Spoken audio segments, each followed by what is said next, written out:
नमस्कार।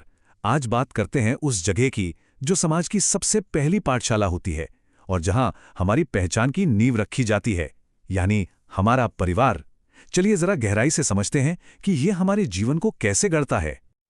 बात बड़ी सीधी सी है, पर सच कहूं तो बहुत गहरी भी। परिवार का मतलब सिर्फ खून के रिश्ते ही नहीं होते, बल्कि वो लोग होते हैं जिनके साथ हम सच में अपनी जिंदगी जीते हैं। तो ये संख्या की बात नहीं है, ये तो जुड़ाव की बात है।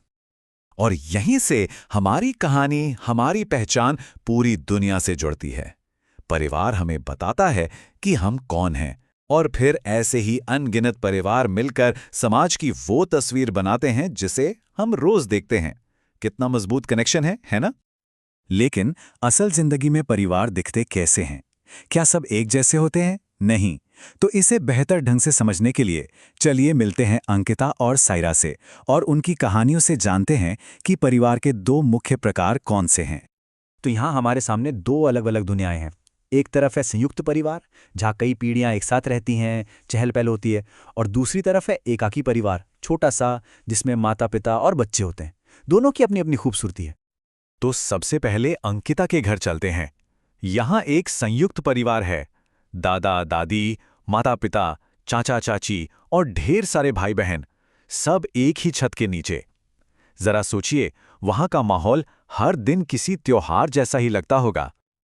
और देखिए, ये एक ऐसी दुनिया है जहां हर कोई अपना हिस्सा डालता है।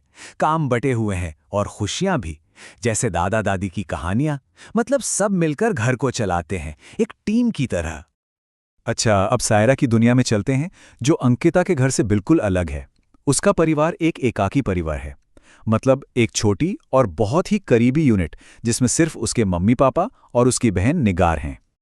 यहाँ रिश्ते और भी गहरे और नज़दीकी होते हैं। हर किसी का अपना एक ख़ास रोल है।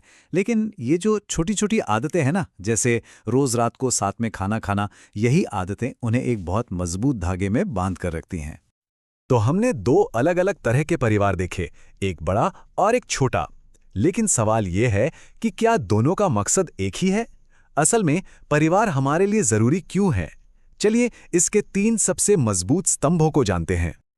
देखिए, परिवार चाहे जैसा भी हो, उसकी नींव इन्हीं 3 मजबूत खंभों पर टिकी होती है। हमारी बुनियादी जरूरतों को पूरा करना, हमें प्यार और सुरक्षा देना, और सहयोग सिखाने वाली पहली जगह बनना। पहला स्तंभ सबसे बुनियादी है, पर शायद सबसे जरूरी भी। परिवार ही हमें वो सब कुछ देता है जो जीने के लिए जरूरी है। खाना, कपड़े, घर। ये वो पहली सीढ़ी है जिसके बिना आगे बढ़ना मुमकिन ही नहीं। इसके बाद आता है भावनात्मक सहारा। परिवार हमें सुरक्षा और प्यार देता है।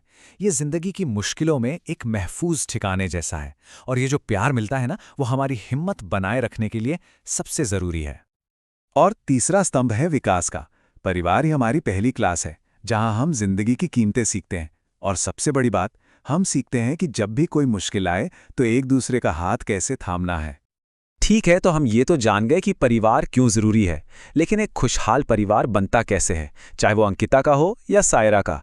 इसका जवाब उन छोटी छोटी आदतों में छिपा है जो हम हर रोज करते हैं। तो देखिए, बात बड़ी बड़ी नहीं, बल्कि इन छोटी छोटी रोज की आदतों की है। एक तरफ है सम्मान और मदद, और दूसरी तरफ है लापरवाही और अनदेखी। और यही छोटे छोटे चुनाव ही तय करते हैं कि एक परिवार कितना मजबूत और प्यार भरा होगा। और आखिर में हम घूम फिर कर उसी सबसे जरूरी बात पर वापस आते हैं। हमारे परिवार का ढांचा कैसा है, वहां हमें कितना प्यार मिलता है, और हमारे रोज के काम। ये सब मिलकर ही तो हमारी पहचान बनाते हैं। असल में यही तो हमारी कहानी है। तो हम इस एक सवाल के साथ आज की बात खत्म करते हैं। इन सभी ढांचों और नियमों से परे, हर परिवार में कुछ तो अनूठा होता है, कुछ ऐसा जो उससे बाकियों से अलग और खास बनाता है। वो क्या चीज है जो किसी भी परिवार को सिर्फ एक मकान नहीं, बल्कि एक घर बनाती है? इस पर सोचना तो बनता है।